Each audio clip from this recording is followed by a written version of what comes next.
So, the first thing is that the last little bit of code that I wrote here, this is wrong. Because inside of our closure, this return is trying to return from the closure. And so this doesn't work. I think what we can do... So, I guess there's really two options here. One would be to say, oh, well, that can't happen. There's always going to be a last segment. And if there's not, that is like a...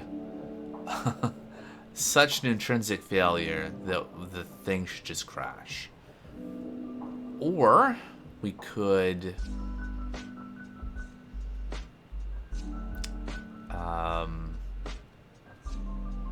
or what? We could just ignore the issue and return an empty thing, like a new thing to work on, but it's not going to do anything, and it's going to probably result in some weird behaviors. Or somehow restructure this so that we can detect something went wrong here. Right, so if we...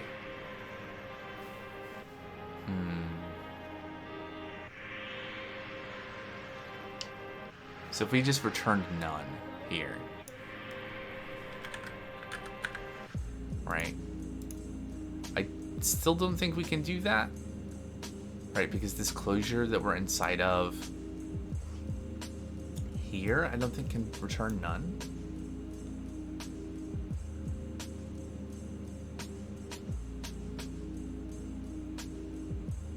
Yeah, so this is going to error. Right, because it needs to be a vector of things, and we're returning an option.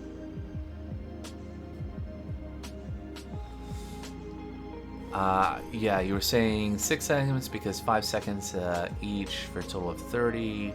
Right. The issue though is that OpenAI Whisper is not going to return. It's not always going to be 5-second segments. Like if you look at the data, let's double check here. Let's see. Here we go. So maybe we can look at this. All right, so this is 2 seconds long. This one's 2 seconds. This one's 2 seconds. This one is 4 seconds. This one is 2. So there's a lot of variation, right? Because it's using a model to try to determine the text from the speech, and based on what it feels like, it returns different lengths of segments. So we just don't know how many. I mean, yeah. So a thing we could do is just say group.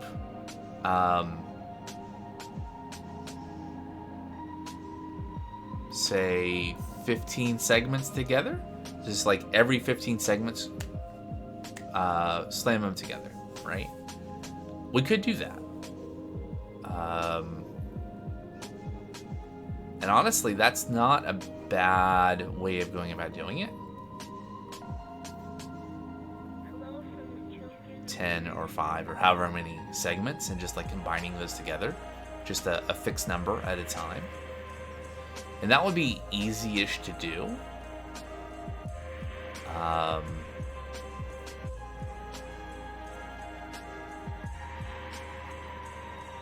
Yeah, I mean, I don't think there's really any cons to doing it that way versus like looking for 30-second segments. But I think you'll like this should be relatively straightforward to actually do once I actually do it versus explaining the problem. As soon as I can figure out how I want to handle this, I think what I'm going to do, this is maybe not the best thing, but I think I'm just going to use unwrap here.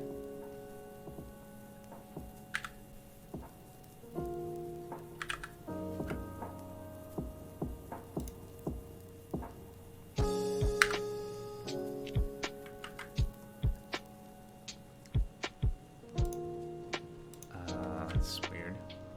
Shouldn't that be a semicolon? Why are you being difficult?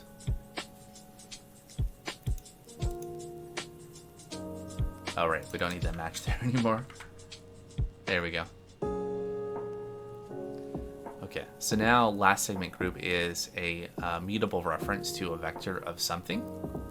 We don't know what that something is because we didn't really give it a type. But that's fine. Okay, so, and I did add some comments here. So we had, if the last segment group is less than 30 seconds long, then add the current segment, which is called segment, to it, right? So we can have some logic for this. And how does this work? So what we need to do is we need to look at the last segment group, and we can map over it and get the duration, and then sum them together. So we do something like last segment group dot a poll. Okay, we could do a poll. You redeem suggest a poll. All right, so let's see. How do I make a poll? Poll. I think there's a poll command, right? Start a poll. Let's see. Are you having fun? All right, let's see here. How does this work? Oops, I just... Okay, and then, okay, yes. Or... You're not... Well, it's okay. I'm doing it, Foxy.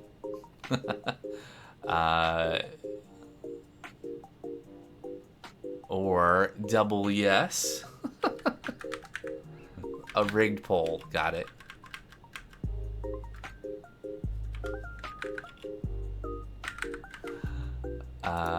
Let's see. And then... Or yes, W lurking. Is that like... Yeah, okay. I'll do it literally. You spent all those channel points on this, so I'm gonna make it happen. Yes, but not even sure what's going on.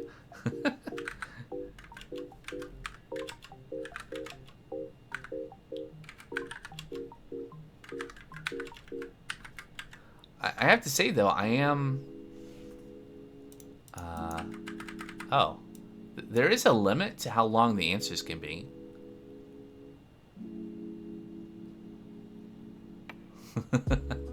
Okay. We'll put this up to like 10 minutes just to give everyone a chance to participate.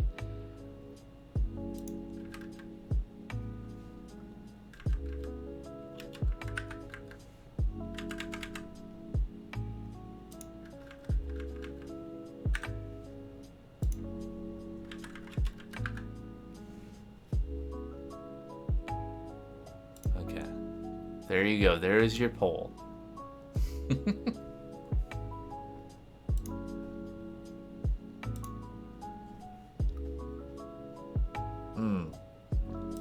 Okay, so we should be able to, so this is a mutable vector reference. So we should be able to, like, I don't think we can map over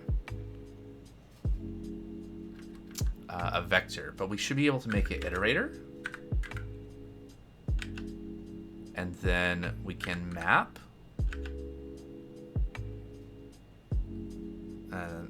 Copilot is not having a lot of luck right now. Here we go. So this is close-ish, but also wrong. Because what we want is we want to be like end minus start sum. Okay. There we go. So this is going to add up how long all of the segments in the last segment group are. Okay. So if I save this, let's say let something, maybe last segment group duration. I mean, this is not the 70s anymore. We can have long identifiers. I say that as if I was even alive in the 70s. I was not. This is not the 80s. This is not the 90s. We can have long names for our variables. Equals. All right. So that is a duration.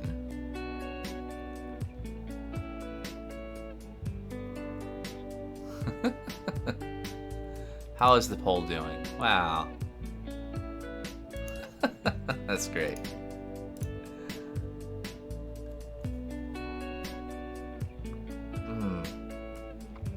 Okay, so if the last segment group is less than 30 seconds, well, now that we have the duration, we just have to ask, is it less than 30 seconds? Right? If last segment group duration is less than 30 seconds, then add the current segment to the last segment group. Otherwise, add a new segment group to segments containing this segment. And then we just move our comment up to where the code now exists. And we're done. Except for the part where we have to actually take...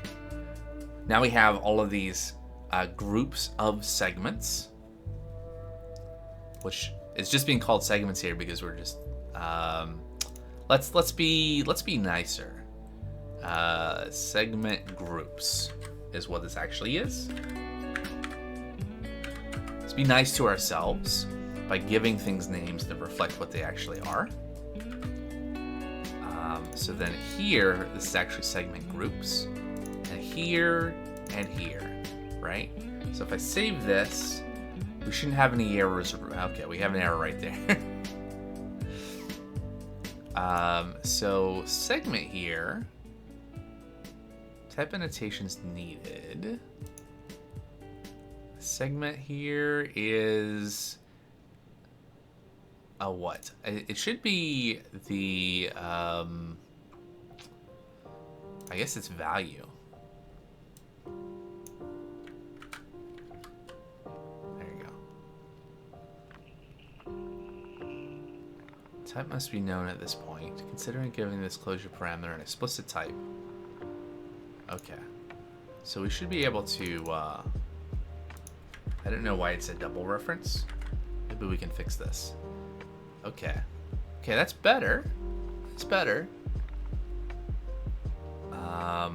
We do know how to get this.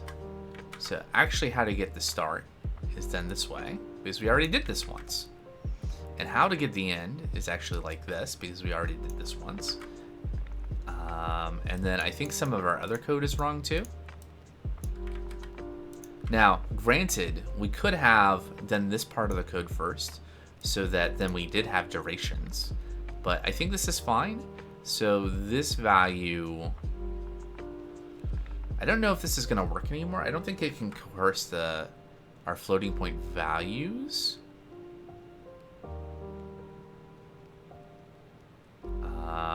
Right. So we have to do something more clever here. Right, we need to do something like this bit. Maybe, nah, that's fine. I'm just gonna copy paste. Right, and then it's just, this goes away, and we just take this code and save.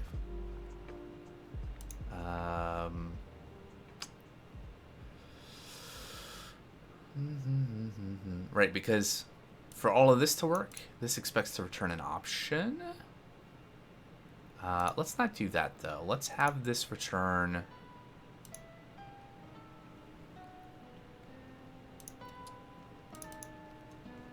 zero and 0. Okay. And duration and minus start. Expected integer found duration. Why did it expect an integer? Why?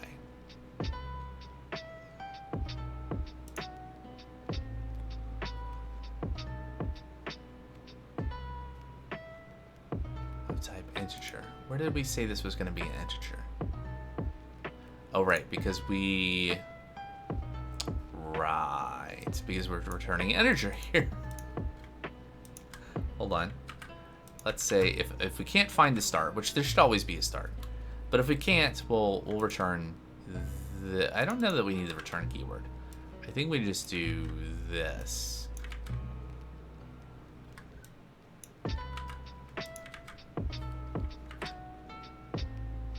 Okay, so that's looking good.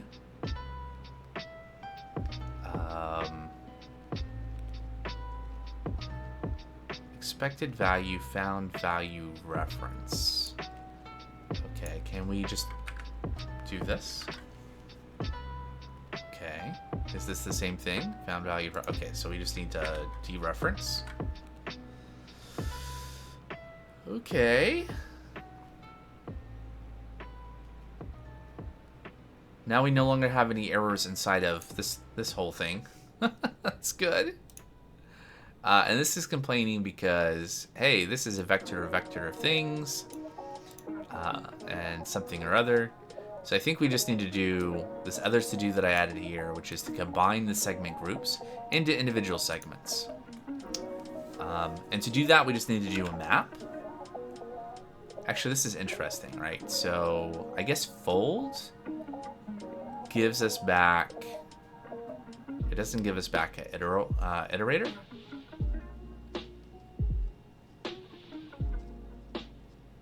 Right, so we just need to iter over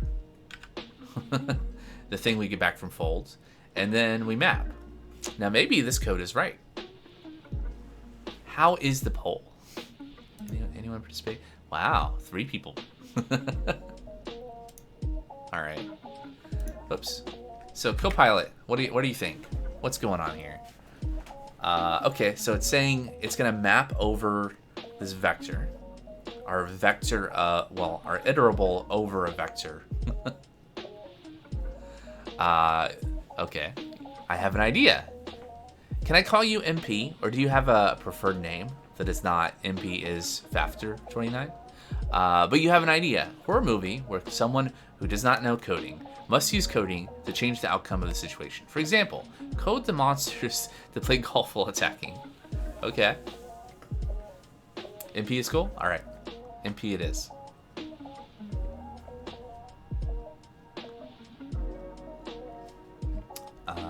Yeah.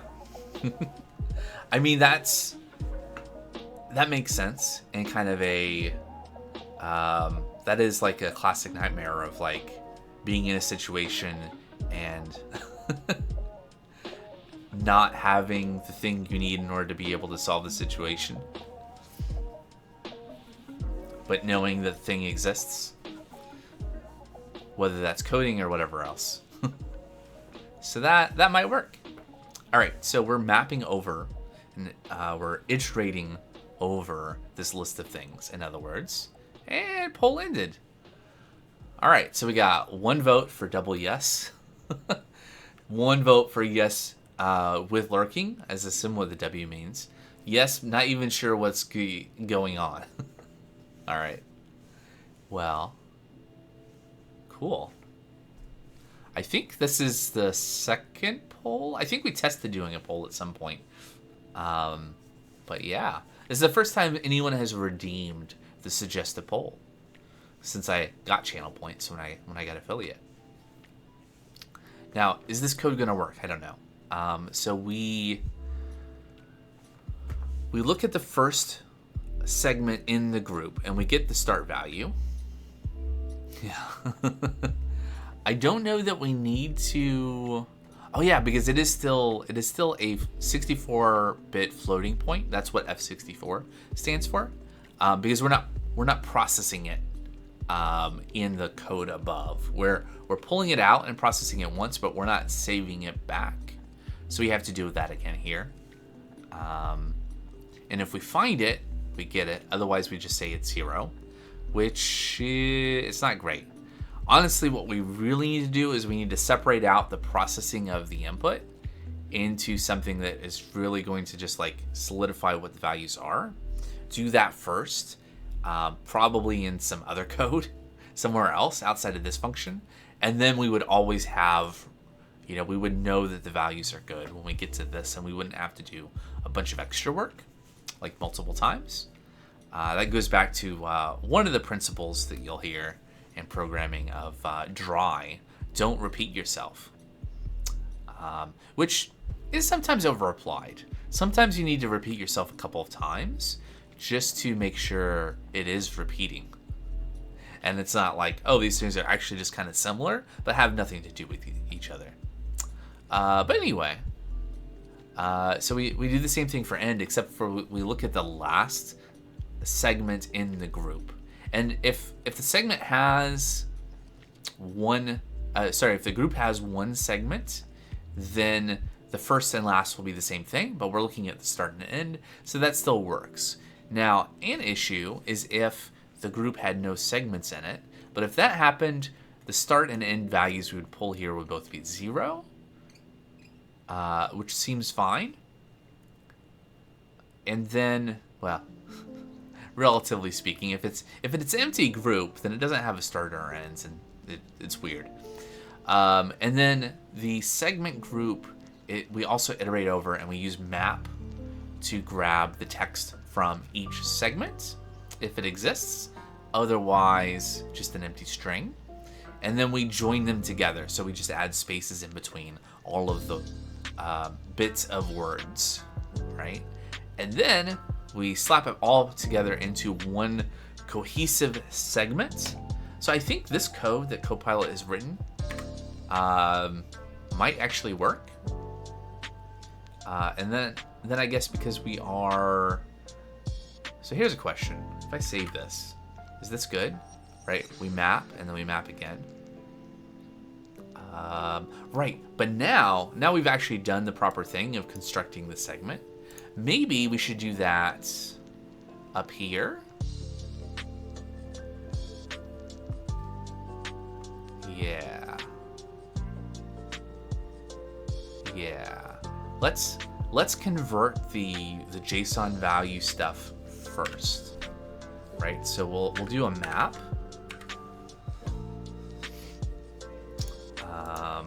Whoops, I clicked the wrong thing. Is this the Copilot that just appeared on your computer one day, like for Windows? It is. Yes and no. I think they're related. I don't really know about the Windows one or the Office one or whatever it is. But I think what was first was the one for GitHub. So GitHub Copilot, which has then extensions for different editing tools like VS Code. And but Microsoft owns GitHub. And so I think they've been then rolling out GitHub Copilot to other products. So sort of related. In some way, at least it's it's all Microsoft. But this one I'm paying $100 and something a year for the privilege of using.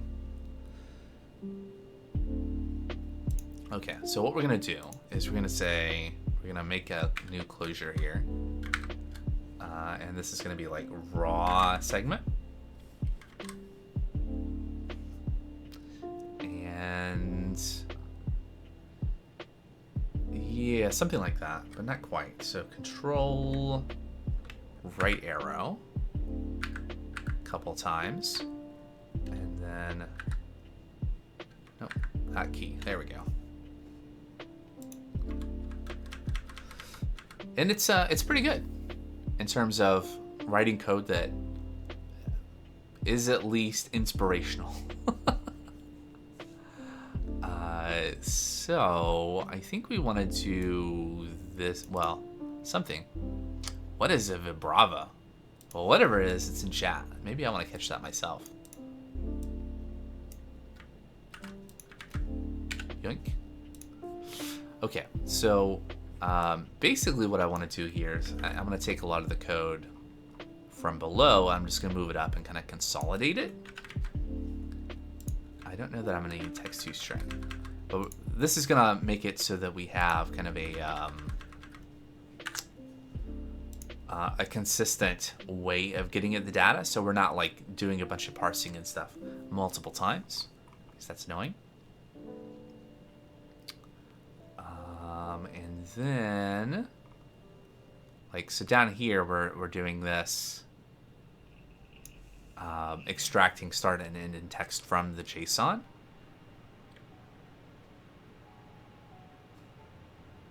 Which is interesting. Oh, I see. Okay. Yeah, so I guess we could just take this and take this bit and move it to the top. Actually. There we go. And I'm gonna rename this. Can I do does this key work? F2? Yeah, and then raw segment, and that'll refactor where just that identifier is used. There we go. Aw, it escaped. All right, so basically what I've done is I've said, okay, we're getting this JSON value from the input to this HTTP method handler, and then we try to get start and end and text out of the segments from the JSON. If any of these things are missing, we return none. So this map transforms our list or our vector of JSON values into instead a list or vector of segments, or rather optionally segments, right? So here we're saying some segment. And the reason for that is there's this data type, this like enum is what it's called in Rust, where I wonder, can we look at the definition of some? There we go. So there is a built-in enum in Rust called option. An option can have two values. It can have none or some. But if it's some, there's some value inside of it, some value of type T, right? So hey, literally what it says right there. But none represents there being no value, or there could be some value. And so what we're saying here is that we can look at the list of things and either get a value or we don't get a value. Then I'm using filter map to take our list of maybe it's a value, maybe it's not, and excluding all the things that are none. That means by the time we get here to this next line, we'll just have a list of only segments.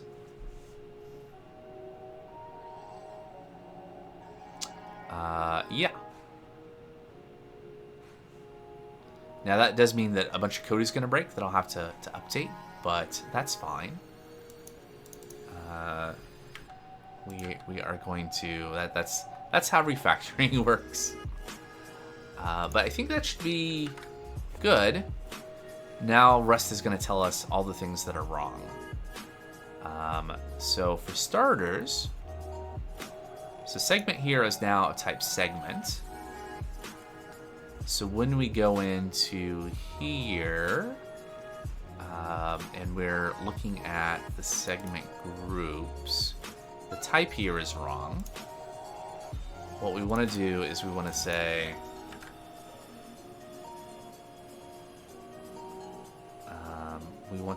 that the value here is a segment reference. Now that should start producing errors. There we go. So now we don't have, we can't index into this segment reference. Instead, what we need to do is we need to say dot start, right? So start is, let's see, Control S, is that right? It is a duration, so we don't have to match it anymore. We don't need any of the stuff. We don't need start or end. We can, in fact, just look at, save myself some typing by copying. Copy, paste. Segment.end minus segment.start. So by moving that code up to the top and doing the kind of the processing of the data in advance, then we don't have to do it over and over again. Segment cannot be, yeah, we don't need that anymore. If we save, is that enough? Now we have some other stuff broken down here, because by the time we get down here, now this is still segment inside of segment group, right? So instead of doing all of this, we can just say dot start. Yeah, there we go. We don't need a match because it will always have that. And we don't need this match either. Then we can do end. Yep. All right, and dot text. I think we can just do dot text here. And we don't need a match either. Yeah, I think we can get rid of all of this. Does that work?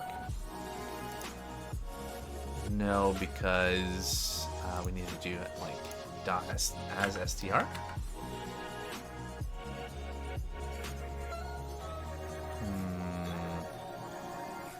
What is the type of text? It's a string. So we should have a as underscore. Yeah, that one. Does that make all the type errors go away? It does. All right. Now, what's this complaining about? Variable does not need to be mutable. Do we not mutate last segment group? What does push do then? It appends it to the back of the collection. Or...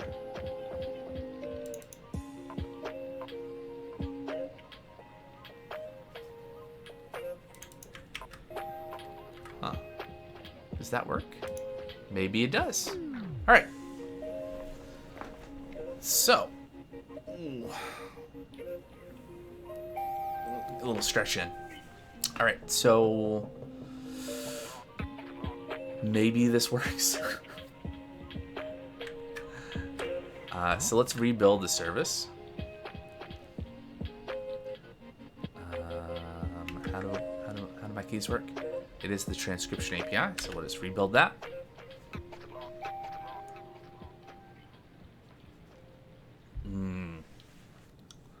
Very good. That'll also restart the service. And then what we'll need to do is we'll go back to the UI and we'll re-trigger the transcription of the stream that we were doing. Or maybe I could do the a different stream. Maybe let's transcribe the Power World stream from the other day. Of course, I think I just need to refresh this. Hold on. Let's go. Let me just close that whole tab. Let's open Power World.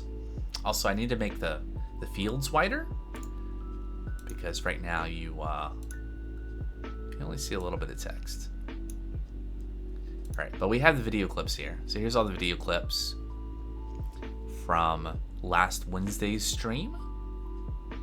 Just a few. With all this metadata, all of this juicy metadata. But we'll go over to transcript, and we can check transcript status.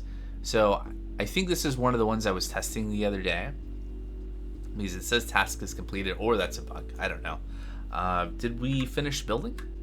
We did. All right. And if we look in Docker, we should see the transcript API is running. Started a minute ago. There we go. It's running. 11:04, so about a minute ago. All right, so if I hit start transcription, you're gonna ignore the 404s. That's just the thing we haven't implemented yet. But if we go back to Docker, there we go. It is doing things. This is, it's gonna take a little bit of time to process. So maybe let's put these side by side. There we go. So like if we click check status now, it says task running. So that works. But we can't load results yet. We made it so that this button would be disabled until the task was completed.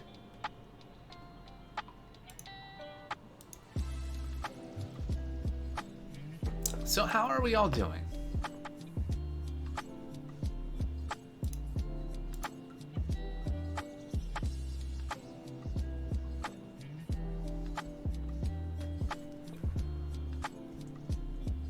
See some new people in the user list.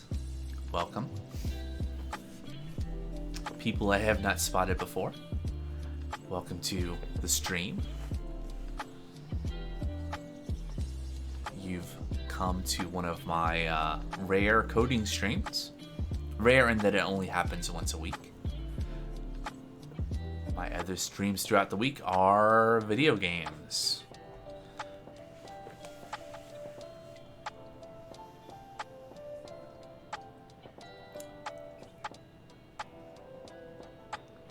got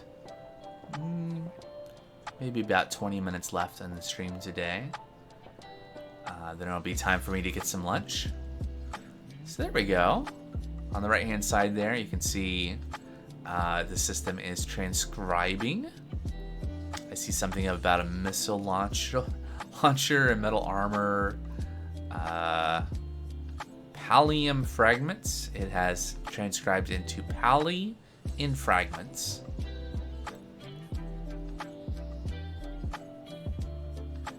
I have to say that sometimes looking at the transcription of the stream makes me a little self-conscious about my enunciation. But it is what it is.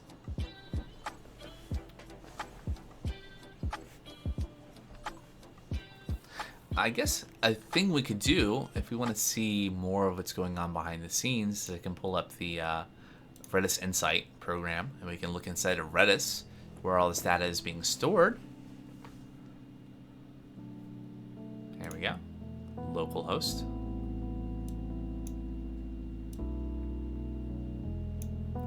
Yeah, Rust and Docker and TypeScript. Some Python too when we were looking at things. Hey! Chandu16 just followed. Chandu16, thank you for the follow. Welcome. Yeah, I've been working on Rust, getting reacquainted over the last couple of months. Prior to that, I was working on a different app. SNFog just followed. SNW Fog, thank you for the follow. Welcome, welcome. The last project I was working on was this project called Daily Jewel. That was the big one, and it was TypeScript backend and front end, so Node.js backend, using tRPC and some other things. We're also using Postgres on this project, just not for the task worker. You've heard the Discord was using Rust for Discord message serving. It was Golang before that. Yeah. I think Rust is getting more and more popular. It's kind of stabilized over the years. I'm coming back to Rust now after not really doing anything. I had a project that I had worked on like 6 years ago, and a stream before I started working on this project. I had a couple of streams where I was looking at bug fixes for that library. And so I've just been, getting back up to speed with using Rust, because it's not something I'm using at my day job, but it's a cool language, and I think especially for things where it's performance sensitive or otherwise system level programming, it would be my go-to over something like C++, which is something that I've not really touched in a long time, but back in the day was a language I felt I was pretty good at. You want to implement some distributed research paper, but don't know? Yeah, I think it can be challenging to look at a paper and use that to implement stuff. I've had I've made some attempts in the past at doing that sort of thing that have been kind of hit or miss. Because there's often a lot of math that one such as me may not be super familiar with to be able to understand. Want to write Kafka maybe with Rust? Yeah, I've not really done anything with Kafka. I did at one point at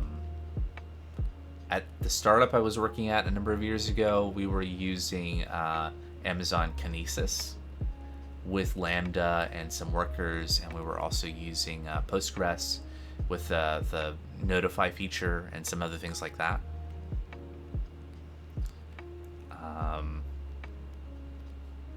You were using a little bit of Redis back then too. That was the what was I using? I think I worked on an extension for Redis. I mean, Redis is extendable with Lua, right? That was the one time I've used Lua in production. Talking about data, which DB are using right now here. So this right here is Redis. It's Redis Insights is a GUI tool for Redis. Yeah. What are we? Let's see. So what I have is I have a microservice that's responsible for task tracking. So like asynchronous background task work that my other microservices call into to register a task, and then the task API manager thing keeps track of its data in Redis and then calls out back to the microservices to be able to like make progress on the work. So the task service doesn't know how to do anything except call other microservices. So like if I were to look at task 13, for example, is that Angular TypeScript? I don't know what this tool is implemented in. Like this over here, the thing for the app that I'm working on, this is React admin. Yeah, localhost. Yeah, this is React admin, so it's React and TypeScript, and the React admin library. So React admin like implements all of the. It's using Material UI for the UI elements, and then it's providing like the CRUD, create, update, delete, retrieve. I did that out of order, but basically the list view and the edit views for everything, and it's really customizable, but it makes it really easy to like just throw something together and then expand it until, anyway, the issue that we were running into at the beginning of the stream is that I was trying to load the transcript from my 3-hour recording of a stream, and because the segments were so short, I had something like 1,800 segments to display. So it was adding like thousands and thousands of elements into the UI, and that was not working. So what we've been working on of late, I don't know at what point you came into the stream, but what we've been working on lately is working on stuff in the back end to group together the segments into like 30-second segments. Okay. Hey, thanks for hanging out, MP. Hope you enjoy the rest of your weekend. Have a good week. I'll see you around. Next stream is tomorrow. Gonna do some modded Minecraft tomorrow night. Let's see, so many tabs. There we go. So, like, if we were to look at a task, so we have a hash here that has like the payload to trigger the task, and its status and the URL for like the service to call to, and ID and that sort of thing. And then the worker uses this information to call back into the service.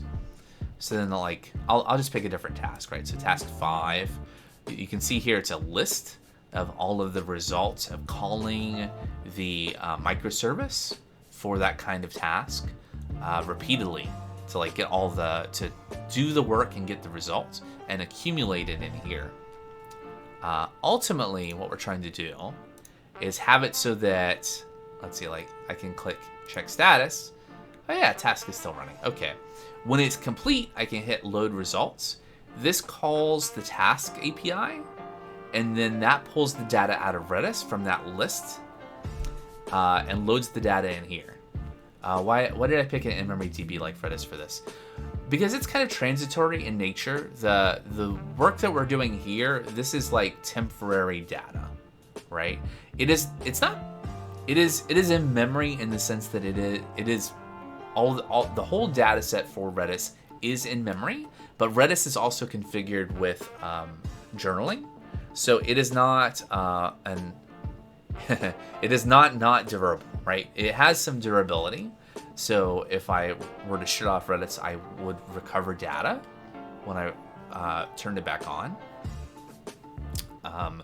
But for the sake of just having something handy that is not going to have, it's also easier to like, okay, I have a bunch of things that are very amorphous, different kinds of data, right? Like I'm calling these APIs to get data to dump into a temporary place. I don't want to necessarily create a bunch of tables and schemas. I could do that, and in fact, once the data is loaded in the UI and I can review it over here, when I save this record, right, because this is the stream record, so it has like the title of the stream, the prefix used for all the local recording file names, the associated video clips. These are actually separate rows in a table, but all of this data is stored inside of Postgres, which I don't have like pgadmin or anything pulled up, but we do have. So inside of Docker here, we have Postgres running in a container along with Redis. So there's Redis here, and we have our Nginx proxy, and we have Task API, and DB here is our Postgres 15 Alpine image with lots of stuff going on. So the really persistent data is stored in Postgres. Of course, the data in Redis is persistent as well. Something that we'll probably need to do at some point is actually go through and create something to remove the temporary task records. Yeah. Whoops. Pull the cable. All right. So.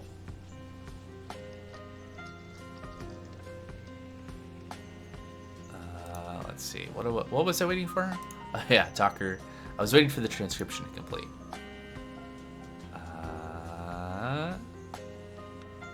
Yeah, so was this the last one? It might have been. Let's check status. Nope, still running. Okay. It does take a little bit of time to go through, like, was the Pal World stream long? Hold on. How many video clips were there? When did we end?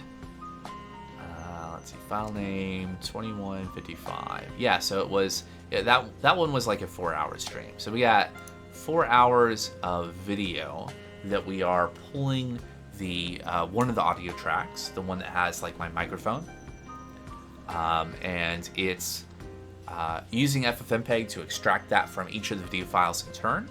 It's piping that to OpenAI's Whisper command line tool, and that is then using machine learning to take that audio and transcribe it into the text that you're seeing dumped out in the output over here. And that's what ends up in Redis. And once the task is complete, I'll be able to click load results, and we'll see what that looks like. See if it crashes the front end again. There are more things that we can do if that does prove to be an issue, right? So if we're talking about 4 hours, how about a calculator? All right, so 4 hours of video times 60 minutes in an hour. That's 240 minutes. We are doing 30-second segments. So really, the number of segments is that multiplied by 2. So 480 segments. Now the question is, if I add 480 entries to this to this UI, is that going to grind my browser to a halt? I don't know. That's what we're going to find out here in a few minutes. If it does, I guess I will. I don't want to go much beyond like 30-second segments, because then we'll lose granularity of when things happened, which I think will be kind of important. I was playing around this morning actually. Can I pull up ChatGPT in a way that's not going to share information I don't want to share? Let's find out. So I was playing around with ChatGPT this morning before the stream, experimenting with taking transcript data from YouTube. I was describing some of this very early in the stream, but specifically playing around with having transcripts with timestamps. Oh, I can close sidebar. All right, cool. That's the important thing. So like,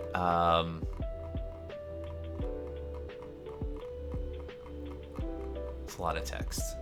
Okay, we're still transcribing. Let me,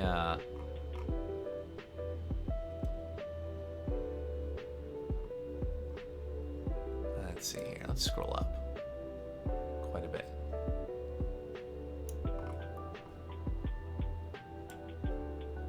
Okay. So this is some of what I've been experimenting with for producing video descriptions with ChatGPT. And ultimately, this is what I want to automate. And we have some of the stuff to automate.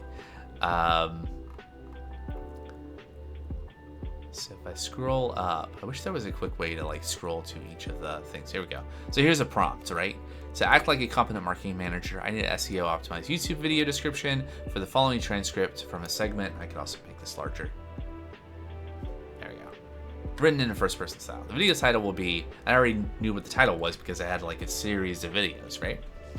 And then I just paste the transcript. This is coming from YouTube's transcription, right? And then, you know, it's long for like an hour of video, but it's not so long that it exceeds the number of tokens for ChatGPT. And so this is the description it generates, right? It says, oh, you already provided the title. It throws that in there, and here's the description, and then it like throws in tags and stuff, and this is very fancy. So we go past all of this, and what I was experimenting with this morning is exactly why I want these transcripts with timestamps with some accuracy, because did you try LLVM stuff? LLVM as in, is that like the llama? No, LLVM is, are you talking about the compiler?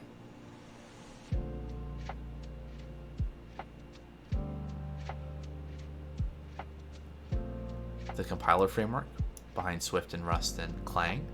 Or do you mean something else? The large language models. Well, I mean, GPT-4 is a large language model, right? We have an API in our suite of containers here.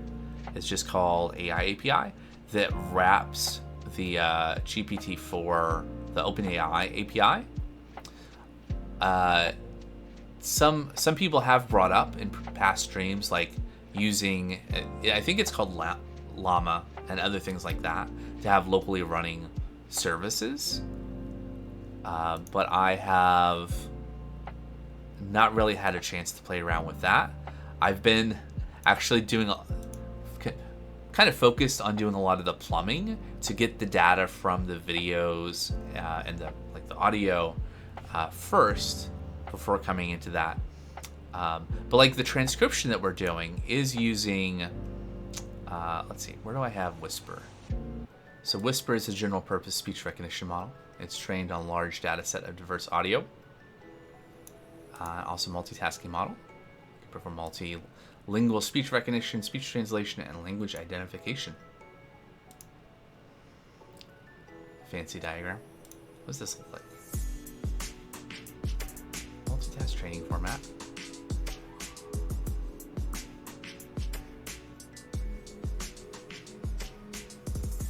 Some kind of convolutional neural network, etc. Cool stuff. All right, are we done yet? It does take a while, even with using the GPU, which I believe it is.